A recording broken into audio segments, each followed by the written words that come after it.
नमस्कार, स्वागत है आप सभी का। समीक्षा अधिकारी, सामायिक समीक्षा अधिकारी के लिए सामान्य हिंदी के आज 13वें मॉक टेस्ट में हम लोग 30 प्रश्नों को हल करने जा रहे हैं, जिसमें आयोग का जो नया ट्रेंड है उसके अनुसार सामान्य हिंदी के लगभग 30 प्रश्नों को पूरी व्याख्या के साथ में हम लोग हल करेंगे। और इसमें मोस्टली जो असुमेलित को पहचानने वाले क्वेश्चन होते हैं, यानी ऑड वन आउट टाइप के, उस तरह के प्रश्नों को हम लोग हल करते हैं, क्योंकि आजकल जो प्रश्न पूछे जाते हैं मोस्टली उसमें इस तरह के प्रश्न शामिल होते हैं और एक से अधिक फैक्ट के आधार पर ये प्रश्न तैयार होते हैं। तो एक प्रश्न करने से आपके कई सारे प्रश्नों की तैयारी हो जाती है। तो अगर आप इस सीरीज को अभी तक नहीं फॉलो कर रहे थे तो इस सीरीज को जरूर फॉलो करें। अब तक के जो इस सीरीज के वीडियोस प्लेलिस्ट में हैं उनको भी जरूर देखें और आगे इसको नियमित तौर पर देखते रहें। तो अगर आप समीक्षा अधिकारी परीक्षा की तैयारी कर रहे हैं और हिंदी में ये चाहते हैं कि आपका स्कोर 60 में से 55 प्लस का रहे कम से कम, तो आप हमारी सामान्य हिंदी की ये बुक ले सकते हैं। ये बुक बेसिकली जितनी भी मानक पुस्तकें हिंदी की हैं और मानक शब्दकोश हैं उनके एक बृहद संकलन के आधार पर तैयार की गई है विश्लेषण के साथ में। इसीलिए 2016 से अब तक जितनी भी परीक्षाएं संपादित हुई हैं समीक्षा अधिकारी, सहायक समीक्षा अधिकारी की, चाहे वो प्रीलिम्स परीक्षा हो चाहे मेंस की परीक्षा हो, तो उसके ऑब्जेक्टिव पेपर में इसमें हमेशा 55 प्लस क्वेश्चंस आए हैं, जो कि अपने आप में एक उल्लेखनीय उपलब्धि है। तो ये ऑनलाइन भी अवेलेबल है, जिसका लिंक आपको दिखाई दे रहा है। इसके अलावा ये ऑफलाइन भी अवेलेबल है बुक स्टोर्स पर, आप चाहें तो इसको मंगा सकते हैं। अगर आप समीक्षा अधिकारी परीक्षा की तैयारी इस प्रकार से करना चाहते हैं कि आप इस बार ही इस परीक्षा को क्रैक करके अपना नाम सफल अभ्यर्थियों की सूची में दर्ज कराना चाहते हैं, जैसा कि आप देख पा रहे हैं ये सभी हमारे संस्थान के अब तक 2-3 परीक्षाओं में सफल अभ्यर्थियों का विवरण है, तो आप हमारे इस फाउंडेशन बैच से जुड़ सकते हैं, जो कि एक बेसिकली वीडियो लेक्चर्स प्रोग्राम है। इसमें आपको हमारे डिकोड एग्जाम एंड्रॉयड ऐप के माध्यम से वीडियो लेक्चर्स, पीडीएफ में नोट्स और टेस्ट सीरीज प्रोवाइड कराया जाता है। और ये कोर्स इस तरह से डिजाइन किया गया है कि सभी जितने भी इंपॉर्टेंट टॉपिक्स हैं वो पूरी तरह से हर प्रकार से कवर हो जाते हैं। आपको किसी भी बाहरी स्रोत से कुछ भी पढ़ने की आवश्यकता बिल्कुल भी नहीं पड़ती है, क्योंकि सारा कंटेंट यहाँ पर सिस्टमैटिक ढंग से आपको प्रोवाइड किया जाता है और वीडियोस को कई बार प्ले करने की आपको सुविधा दी जाती है। इसी प्रकार टेस्ट भी आप जो है मल्टीपल टाइम्स जो है अटेम्प्ट कर सकते हैं। ज्यादा जानकारी के लिए हमारे ये 2 व्हाट्सएप नंबर आपको स्क्रीन पे दिख रहे हैं, इन पर RO फाउंडेशन कोर्स आप लिखकर भेज देंगे तो आपको व्हाट्सएप पे ही सारी जानकारी दे दी जाएगी। पहला प्रश्न देखते हैं। इसमें हमको तद्भव और तत्सम के असुमेलित युग्म को पहचानना है। यानी इसमें एक नियम है कि तद्भव शब्द पहले लिखा होना चाहिए उस युग्म में, और उसके बाद जो है उसके सामने ही तत्सम शब्द दिया होना चाहिए, और जिसमें तद्भव तत्सम का युग्म सुमेलित नहीं होगा उसी प्रश्न को हमको अपना उत्तर मानना है। तो चलिए शुरुआत करते हैं। सबसे पहला शब्द दिया है सत्य। एक तद्भव शब्द है जिसका तत्सम शब्द यहाँ पर दिया हुआ है सत्व, जो कि बिल्कुल ठीक है, इसमें कोई भी गलती नहीं है। दूसरा हमारा शब्द है सताना। सताना का जो है तत्सम शब्द यहाँ पर दिया है संतापन, ये भी बिल्कुल ठीक है। इसके बाद जो है तीसरा शब्द हमारा है 77। 77 जो संख्या होती है, तो इसको अगर हम तत्सम में या संस्कृत शब्दावली में सप्त सप्तति लिखते हैं, ये जो है बहुत ही महत्वपूर्ण है। आपको जितनी भी 1 से लेकर 100 तक की गिनती होती है उसको आपको संस्कृत में जानना भी आवश्यक है, क्योंकि प्रायः जो है तत्सम तद्भव में जो है इस तरह के गिनती वाले शब्द पूछ लिए जाते हैं। तो इसके बाद अब अगला हमारा जो है तद्भव शब्द है सतसई। सतसई का यहाँ पर 70 लिखा हुआ तत्सम, जो कि बिल्कुल गलत है। तो सतसई का जो है तत्सम शब्द क्या होता है सप्तसती। इसको ध्यान रखिएगा, महत्वपूर्ण है। नेक्स्ट क्वेश्चन देखते हैं।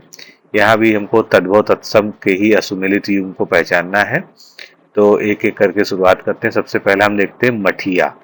मठिया शब्द का जो है तत्सम रूप यहाँ पर दिया है मट्ठा, जो कि गलत है। मठिया बेसिकली क्या है, मठिया जो है मठ से संबंधित है, और मठिया का जो तत्सम शब्द होता है वो मठ होता है। और इसके बाद अब तो हमको सही उत्तर मिल गया है, लेकिन बाकी ऑप्शंस को हम लोग देख लेते हैं। मजीठ। मजीठ का जो है तत्सम शब्द हो जाएगा मंजिष्ठ। मछली का जो है मत्स्य हो जाएगा। और मच्छरता। मच्छरता चूंकि कई सारे सेंस में प्रयोग होता है, लेकिन जो डाह होता है, जो डाह की भावना होती है उसको जो है, तो इसको जो है हम क्या कहेंगे मत्सर कहेंगे तत्सम शब्दावली में। अगला प्रश्न देखते हैं, इसमें भी हमको असुमेलित युग्म पहचानना है, तद्भव तत्सम का ही। तो शुरुआत करते हैं, सबसे पहले देखते हैं बिच्छू। बिच्छू का जो है यहाँ पर तत्सम शब्द दिया है वृश्चिक, जो आप लोगों ने राशि में भी पढ़ा होगा, वृश्चिक राशि, ये बिल्कुल ठीक दिया है, संस्कृत शब्द है और तत्सम जो है इसका वृश्चिक ही होगा। इसके बाद देखते हैं बिगाड़। तो बिगाड़ का जो है यहाँ पर दिया हुआ है तत्सम शब्द बिगाड़, जो कि बिल्कुल गलत है। क्या होना चाहिए यहाँ पर? बिगाड़ का तत्सम शब्द होता है विकार, इसी से शब्द बनता है विकारी। जैसे विकारी और अविकारी आप लोगों ने शब्द पढ़े हुए हैं, तो फिलहाल जो है आपको बिगाड़ का जो तत्सम शब्द है वो विकार याद रखना है। इसके बाद अगला देखते हैं, हमको सही उत्तर तो मिल गया है लेकिन बाकी भी तैयार कर लेते हैं। अगला शब्द है बिकना। बिकना का जो है यहाँ पर विकरण हो जाएगा, और बिंदी का जो है तत्सम रूप क्या हो जाएगा? बिंदु हो जाएगा। तो इस प्रकार जो है सारे सुमेलित यहाँ पर लिखे हुए हैं, इसको एक बार और देख लीजिएगा। नेक्स्ट क्वेश्चन देखते हैं, इसमें भी हमको असुमेलित युग्म पहचानना है, तद्भव तत्सम का ही। तो सबसे पहले पास। पास का यहाँ पर दिया हुआ है पार्श्व, इसको हम कहते हैं बगल में या पास में, बिल्कुल ठीक है तत्सम शब्दावली के अनुसार। पापी का जो है तत्सम रूप पातकी होता है, ये भी बिल्कुल ठीक है, इसमें भी कोई गलती नहीं है। इसी से बना हुआ पापी का पाप, और पाप का जो है जिस प्रकार पापी का पातकी हो गया, उसी तरह से पाप का पातक हो गया, दोनों एक दूसरे से संबंधित शब्द है, तो ये भी बिल्कुल ठीक है। अब पापड़ का यहाँ पर जो है तत्सम रूप दिया है पापट, जो कि बिल्कुल गलत है। पापड़ का तत्सम रूप क्या होना चाहिए? परपट। परपट जो है इसका तत्सम शब्दावली में बिल्कुल ठीक है। नेक्स्ट क्वेश्चन, यहाँ भी तद्भव तत्सम ही बताना है सुमिलित आपको। सबसे पहले दूब, ये वही दूब है जिसको हम दूब घास कहते हैं, तो दूब का जो है तत्सम शब्द क्या हो जाएगा? दूरवा हो जाएगा, इसमें कोई गलती नहीं है। दूना यानी दुगना का तत्सम शब्द क्या हो जाएगा? द्विगुण, ठीक है। यहाँ पर दूध का जो है दुग्ध हो जाएगा, ये भी आप अच्छी तरह से जानते हैं, एक संस्कृत शब्द है दुग्ध। दूजा, दूजा का यहाँ पर दूसरा दिया है जो कि गलत है, ये भी जो है हिंदी शब्दावली ही है, यानी एक तरह का तद्भव शब्द ही है। तो दूजा का तत्सम रूप क्या होगा? द्वितीय हो जाएगा, जो संस्कृत में इसके लिए प्रयोग किया जाता है। अगले प्रश्न में हम विशेष और विशेषण के युग्म को देखेंगे, जो कि असुमेलित है, उसको हमको यहाँ पर फाइंड आउट करना है। तो इसमें पहले विशेष लिखा होगा, उसके बाद विशेषण लिखा होना चाहिए। आकलन, आकलन का विशेषण क्या होगा? आकलित, बिल्कुल ठीक है। यहाँ पर आचरण का विशेषण दिया गया है आचरित, ये भी बिल्कुल ठीक है। इसी प्रकार आकाश का विशेषण दिया गया है आकाशीय, कहते हैं ना कि ये आकाशीय घटना है, तो ये भी बिल्कुल ठीक है। अब यहाँ पर आडंबर का आडंबरिक दिया है, जो कि गलत है। आडंबर का जो है क्या होना चाहिए? आडंबरी। जैसे कि हम इसका अगर वाक्य प्रयोग करके देखें कि वह व्यक्ति आडंबरी है, तो इससे जो है क्लियर हो जाएगा कि ये व्यक्ति की विशेषता बता रहा है, इसलिए यहाँ पर जो है आडंबरी क्या है? एक विशेषण शब्द है। नेक्स्ट क्वेश्चन देखते हैं, विशेष विशेषण से ही रिलेटेड है ये भी। इसमें जो है देखते हैं, सबसे पहला है चलना। चलना एक क्रिया हो गई, और इसका अगर विशेषण बनाएंगे तो क्या हो जाएगा? चालू, बिल्कुल ठीक है। चश्म या चश्मा का जो है विशेषण शब्द हो जाएगा चश्मदीद, ये भी ठीक है। जैसे आपने जो है इसका प्रयोग देखा ही होगा, चश्मदीद गवाह कहा जाता है, यानी आई विटनेस, जिसके लिए जो है प्रयोग होता है। अगला जो है शब्द है विशेषित, चाचा दिया हुआ है। चाचा का यहाँ पर विशेषण रूप क्या दिया हुआ है? चाची, जो कि गलत है। चाचा से संबंधित अगर कोई चीज होती है तो उसको हम चचेरा कहते हैं, जैसे कि एक उदाहरण के लिए चचेरा भाई, चचेरा बहन, हम लोग जो है काफी यूज करते हैं। इस तरह से सी हमारा जो है करेक्ट आंसर है। इसके बाद डी ऑप्शन क्या था हमारा? चाटना। चाटना एक क्रिया है, और चाटने वाला व्यक्ति क्या कहलाता है? चटोर, तो ये जो है इसका विशेषण शब्द हो गया, जो कि बिल्कुल ठीक दिया हुआ है। नेक्स्ट क्वेश्चन देखते हैं, विशेष विशेषण ही है ये भी, इसमें भी असुमेलित को ही हमको पहचानना है। तो शुरुआत करते हैं, पहला देखते हैं इज्जत। इज्जत का यहाँ पर दिया हुआ इज्जतदार, यानी इज्जत वाला, तो ये विशेषण शब्द बिल्कुल ठीक दिया हुआ है। इसके बाद इंद्र का विशेषण देखते हैं, ऐन्द्र दिया हुआ है, ये भी ठीक है।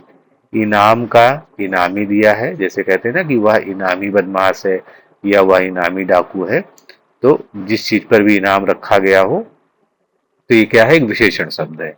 अब इतिहास का जो है यहाँ पर ऐतिहासिक दिया है, लगभग ऐसा ही होना चाहिए, लेकिन क्या है यहाँ पर वर्तनी की गलती। क्या होना चाहिए? इतिहास का ऐतिहासिक होता, तो ये बिल्कुल करेक्ट हो जाता। नेक्स्ट हम विशेष विशेषण युग्म देखते हैं, कौन सा गलत है इसमें से।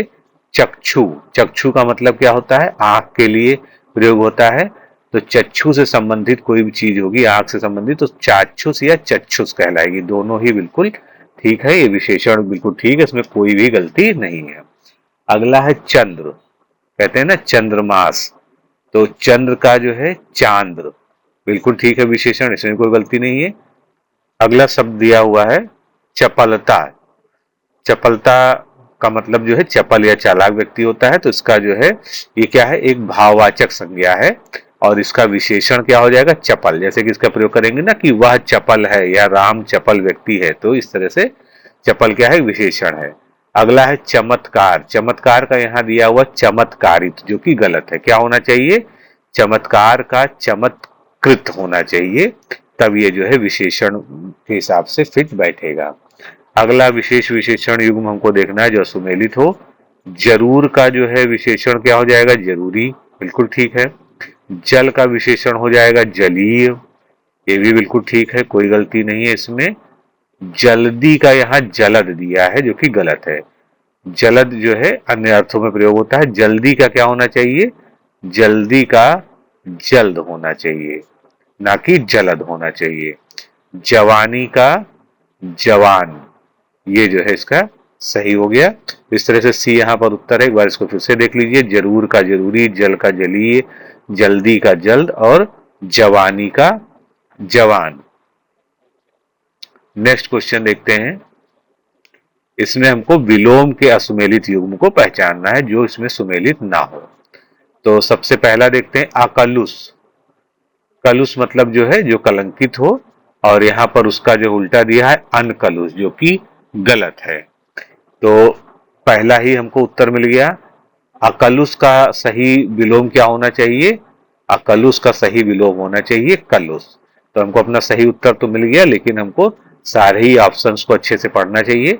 अकाल का सुकाल, अकार आदि का अकारांत, और अकेला का विलोम हो गया दुकेला। तो इसको ध्यान रखिएगा, सभी शब्द ये महत्वपूर्ण है। अगला विलोम युग्म देखते हैं हम, आख्यात, आख्यात का विलोम यहाँ दिया है अनाख्यात, बिल्कुल ठीक है, कोई गलती नहीं इसमें। नीचे का देख लेते हैं आगामी का, आगामी मतलब आने वाला, विगत या व्यतीत यानी जो पीछे हुआ है यानी भूतकाल से संबंधित है। नेक्स्ट हमारा है आगमन का विलोम क्या हो जाएगा, प्रस्थान। अब यहाँ आगत का गमन दिया है जो कि गलत होगा, आगत का विलोम क्या हो जाएगा, अनागत हो जाएगा, तब ये सही हो जाएगा।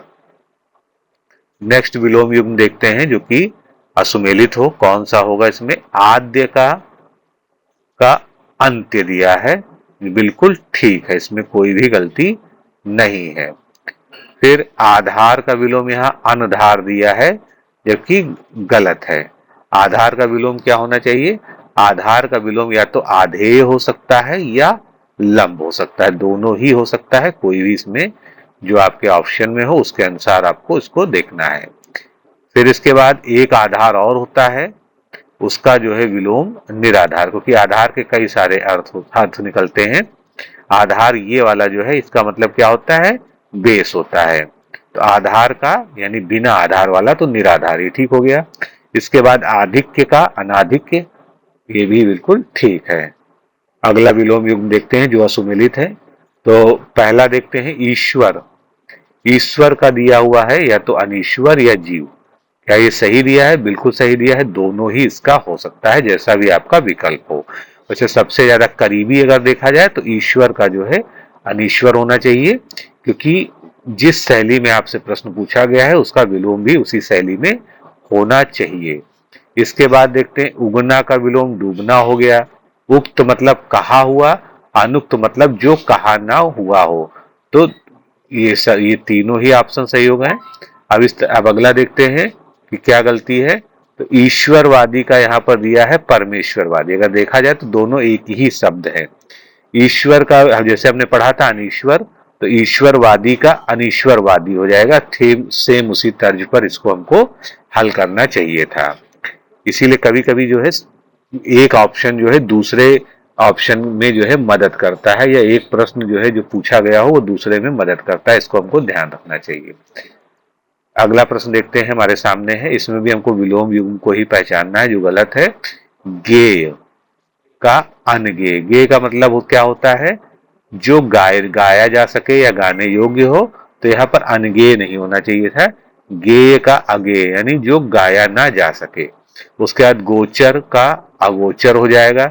गोचर का मतलब जो जिसका हम अनुभव कर सकते हैं, जिसको हम जान सकते हैं। अगोचर का मतलब जिसको हम जान नहीं सकते हैं। इसीलिए ना ईश्वर के लिए प्रयोग किया जाता है कि ईश्वर क्या है, ईश्वर जो है अगोचर है। उसके बाद जो है गोपनीय, यानी जिस चीज को हमको छिपाना हो, और उसका उल्टा हो जाएगा प्रकाशनीय, जिसका हमको प्रकाशन करना हो। प्रकाशन का हमेशा मतलब पब्लिकेशन नहीं होता है या छापना नहीं होता है। प्रकाशन का मतलब प्रकाश में लाना, यानी हम उसको एक तरह से सार्वजनिक तौर पे सबको दिखा रहे हैं। फिर गोरी का विलोम सांवली, इसमें कोई डाउट नहीं होना चाहिए। अगला हमारा प्रश्न जो है ये वाक्यांश से संबंधित है। तो वाक्यांश और उनके एक शब्द जो है इसमें हम देखते हैं। तो ऐसी कन्या, पहला ऑप्शन देखते हैं, ऐसी कन्या जिससे विवाह का वचन दिया गया हो, यानी एक तरह से क्या कहेंगे, कमिटेड, जो आज की डेट में कहा जाता है। तो वागदत्ता, यानी जिसके विवाह का वचन दिया जा चुका है, ये वागदत्ता बिल्कुल ठीक है, इसमें कोई गलती नहीं है। फिर देख लेते हैं, अंतिम संस्कार की क्रिया को हम क्या कहते हैं, अंत्येष्टि कहते हैं, ये भी ठीक है। अंत या नाश करने वाला अंतक कहलाता है, ये भी ठीक है। फिर ऐसी घटना जो अवश्य ही घटित हो, उसको हम आवश्यक नहीं कहते हैं। ऐसी घटना जो अवश्य घटित हो उसको हम होनी कहते हैं, ना कि जो है हम उसको आवश्यक कहते हैं। आवश्यक का मतलब जो जरूरी हो वो आवश्यक कहलाएगा। अगला देखते हैं वाक्यांश कौन सा इसमें से गलत दिया हुआ है। तो किसी के परवर्ती काल में उसके पीछे जोड़ा गया अंश जो है छेपक कहलाता है। अब यहाँ पर मूल रूप से जो है किसी ग्रंथ के बारे में ही ये कहा जाता है कि ग्रंथ कोई लिखा गया मूल रूप में, और उसमें बाद में किसी और विद्वान ने उसमें कोई अंश उसमें जो है पीछे जोड़ दिया, तो उस अंश को हम छेपक कहते हैं। इसके बाद देखते हैं, किसी के पास रखी हुई दूसरे की वस्तु क्या कहलाती है, उसको हम धरोहर कहते हैं। इसमें भी कोई गलती नहीं, बिल्कुल ठीक है। चलिए अगला देखिए, किसी के पीछे चलने वाला। अब उसके पीछे चलने वाले के लिए कई शब्द हो सकते हैं, दास, भृत्य या नौकर। इसको अगर संस्कृत में हम लोग क्या कहते हैं, अनुचर कहते हैं। अनु का मतलब पीछे, चर का मतलब विचरण करने वाला या चलने वाला। अब हम डी ऑप्शन को देखते हैं, जो कि गलत ही होना चाहिए, क्योंकि ये तीनों ही हमारे पहले ही सही हैं, सुमेलित हैं। तो किसी के पीछे, यानी उसके जो है विचारों के पीछे चलने वाला, या विचारों का जो है मत मानने वाला अनुगत कहलाता है, बिल्कुल गलत है। विचारों को, उसके पीछे पीछे विचारों के चलने वाले को अनुगामी या अनुयायी कहा जाता है। जैसे कहते हैं ना कि वो इस संप्रदाय का हुआ, या इस जो है महापुरुष के अनुगामी या अनुयायी है। तो विचारों को मानने वाला जो है, विचारों को मानकर उस पर चलने वाला अनुयायी या अनुगामी कहलाता है। नेक्स्ट देखते हैं, यहाँ पे हमको वाक्यांश ही देखना है कौन सा गलत है। तो किसी मत का सर्वप्रथम प्रवर्तन करने वाला, उसको हम आदि प्रवर्तक कहते हैं। जो किसी मत को या किसी जो है नए जो है विचार को जन्म देने वाला जो सबसे पहला व्यक्ति होता है, उसको हम मत प्रवर्तक कहते हैं। ठीक है। इसके बाद किसी मत या प्रस्ताव को समर्थन करने की क्रिया क्या कहलाती है, मतानुदान। नहीं, ये गलत है, ये मतानुदान नहीं कहती है। अगर हम किसी मत या प्रस्ताव का समर्थन कर रहे हैं तो उसको हम क्या कहते हैं, अनुमोदन कहते हैं, जिसको इंग्लिश में हम जो है अप्रूवल भी कहते हैं। अगला, अब हमको सही उत्तर तो मिल गया, लेकिन बाकी को भी पढ़ना बहुत जरूरी है। किसी मामले के खिलाफ दिया गया मत क्या कहलाता है, विमत या विमति, बिल्कुल ठीक है। फिर किसी राजा के अधीन छोटे सामंत को क्या कहते हैं, छत्रप कहा जाता है।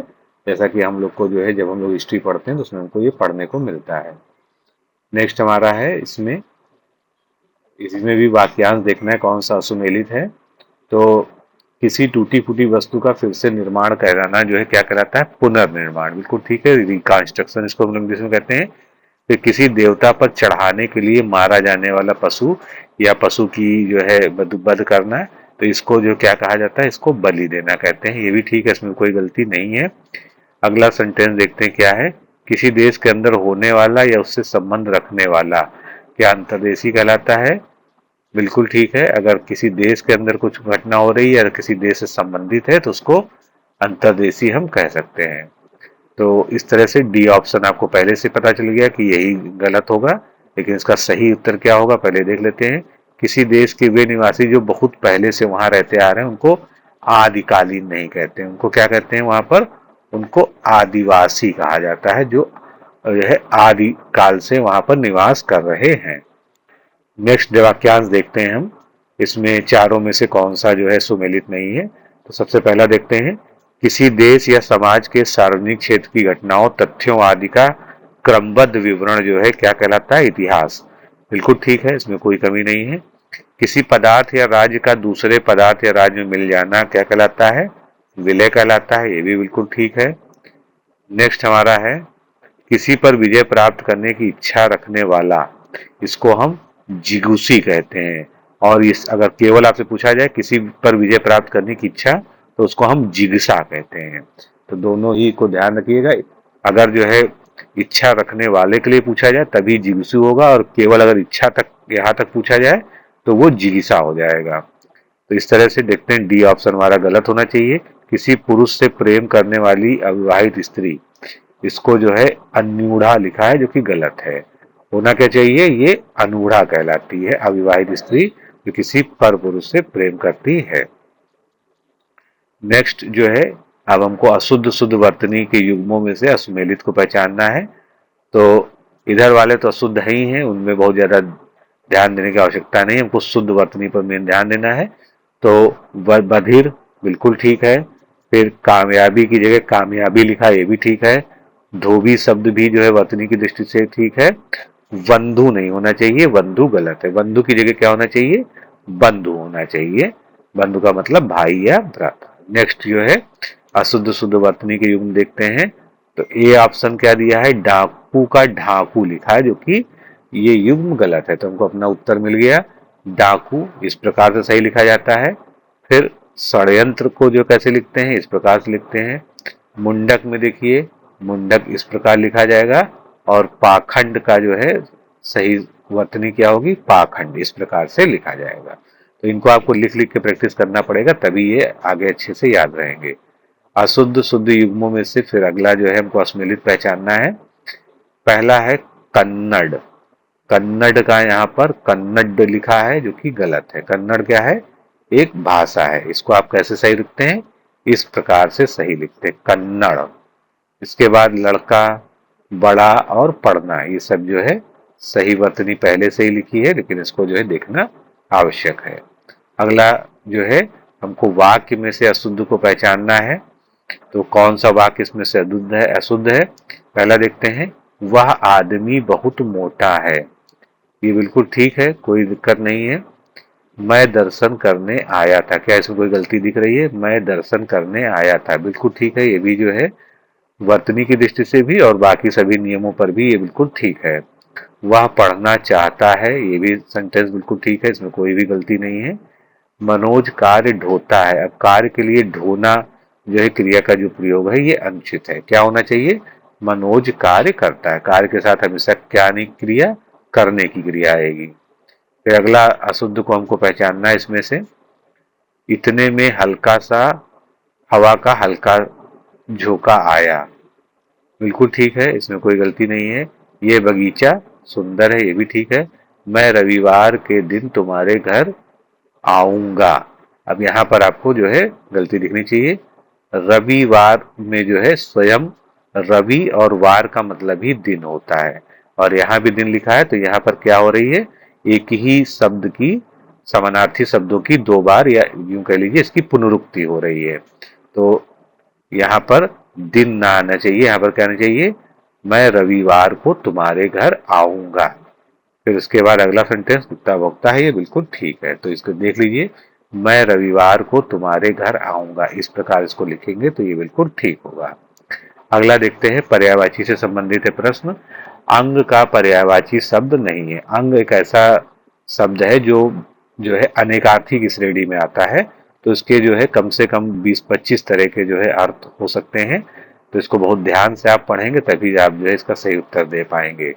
तो अंश बिल्कुल ठीक है, इसका पर्यायवाची है। अवयव भी इसका पर्यायवाची है। अवयव और हिस्सा भी इसका पर्यायवाची है। उपांग से इसका कोई संबंध नहीं है।